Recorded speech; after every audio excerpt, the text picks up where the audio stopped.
चाहे आपका भाव कैसा हो,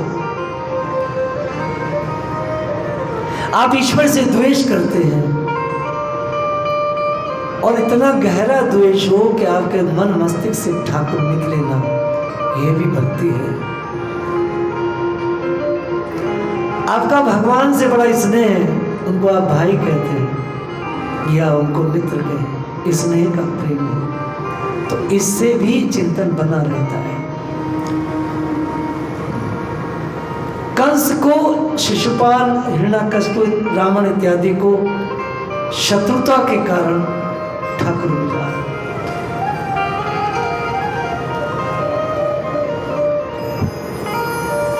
श्री गोपियों को काम भाव से ईश्वर मिला। एक बात समझ लीजिएगा,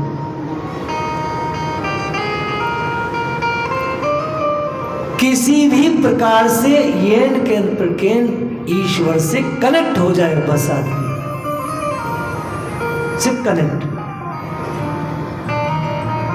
इतनी सी बात है। आप पूजा करते हैं, पाठ करते हैं, आप मंदिर आते हैं, कुछ भी आप सारे क्रियाकलाप करते हैं, लेकिन आप ये जानते हैं कि आप भगवान से कनेक्ट नहीं हैं, भगवान से कनेक्ट नहीं है। आपको पता है, जब भी कोई व्यक्ति भगवान से कनेक्ट हो जाता है,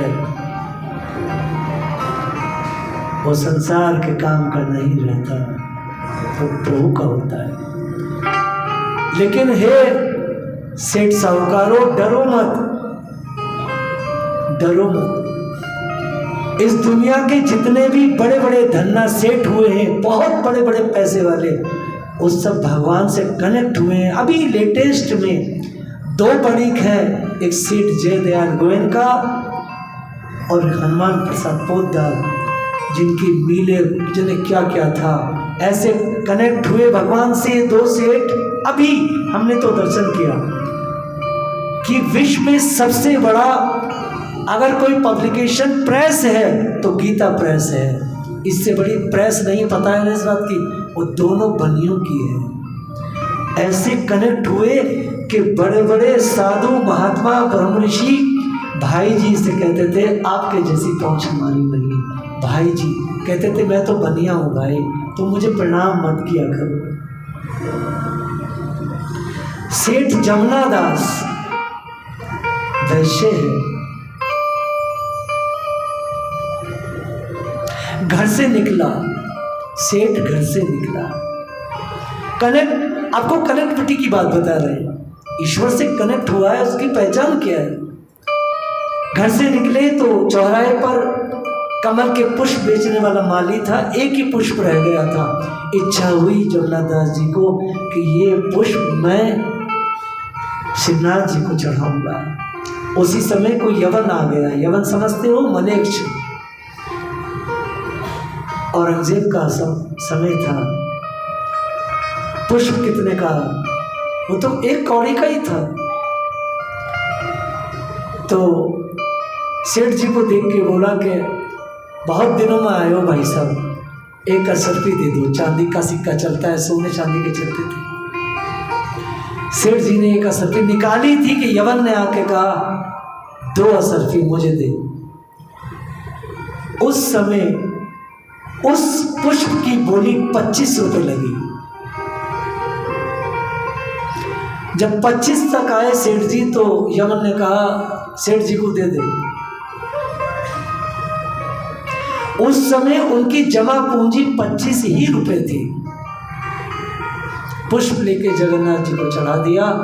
जगन्नाथ जी को जो अर्पित किया गोसाई जी ने, तो जगन्नाथ जी का जो मुकुट है वो टेढ़ा हो गया। गोसाई जी ने कहा महाराज जी क्या टेढ़ा कैसे हुआ? बोले इसका जमुना का जो पुष्प है, इसका वजन इतना है कि ये मुकुट सह नहीं पा रहा है। वैश्य समाज इस धरती का ऐसा पोषित समझ, धरती सिंचता ही वो है, कोई सिंचता।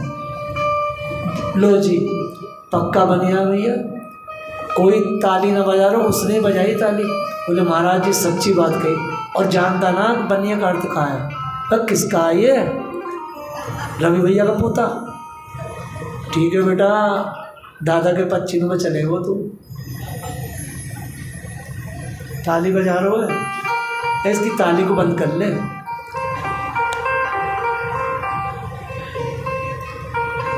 तो उन बड़े बड़े धन्ना सेठों ने अपने ठाकुर की उस संपत्ति का, उस अनुग्रह का लाभ उठाया। स्वामी राम सुखदास जी महाराज कहा करते थे, दास उनके सानिध्य में बरसों रहा। वो कहते थे अगर कुत्ता गंगा जी में भी चला जाए, इतना डूब जाए, तो पानी होठों से नहीं पी सकता, चाट के पिएगा। इसलिए अगर देव कोटि का व्यक्ति बहुत सारे धन पर बैठा हो तो वो बहुत बड़े बड़े काम करेगा, लेकिन यदि कोई पशु बत बैठा हो तो बस वो सिर्फ अपने ही काम करेगा। विचार करो देवी देवताओं, आप सब बड़े श्रेष्ठ हो। भागवत को समझने के लिए अनेक शास्त्रों का सहारा लेना पड़ता है। अनुग्रह लीला पर बात कर रहा हूं। आप प्रहलाद हिरण्यकश्यप चरित्र सुन रहे हैं। देवियों, आप जरा विचार करो,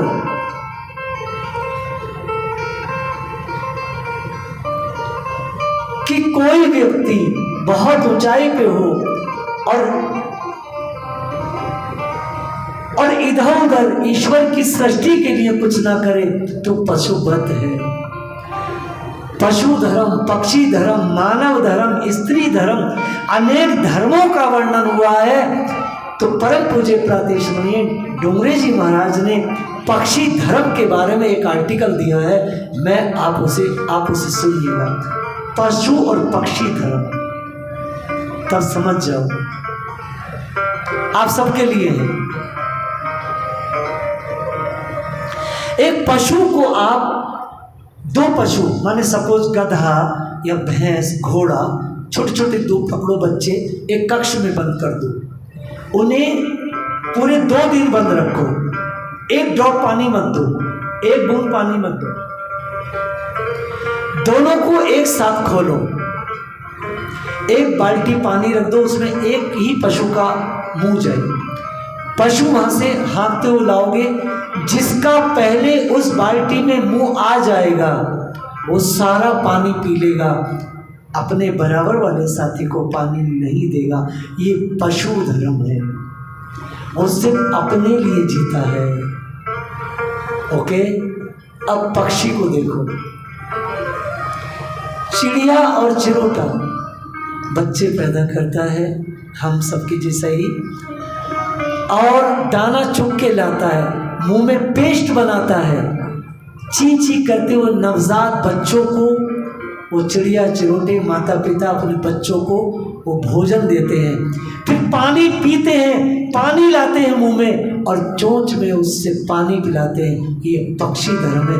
पशु से थोड़ा सा प्रोग्रेस है पक्षी। अब हम सबको देखो, ये कथा भीष्म देव ने युधिष्ठिर जी को बाण गंगा पर सुनाई है। तो जो मनुष्य नर्तन में रहते, हम सब आप मनुष्य हैं चार्य जी, जो भी सेठ, जो भी मनुष्य सिर्फ अपने लिए, अपने बच्चों के लिए, अपने पत्नी के लिए, अपने कुटुंब के लिए धन कमाता है, खर्च करता है, सिर्फ मैं मेरे बच्चे, वो पक्षी के स्तर पर है।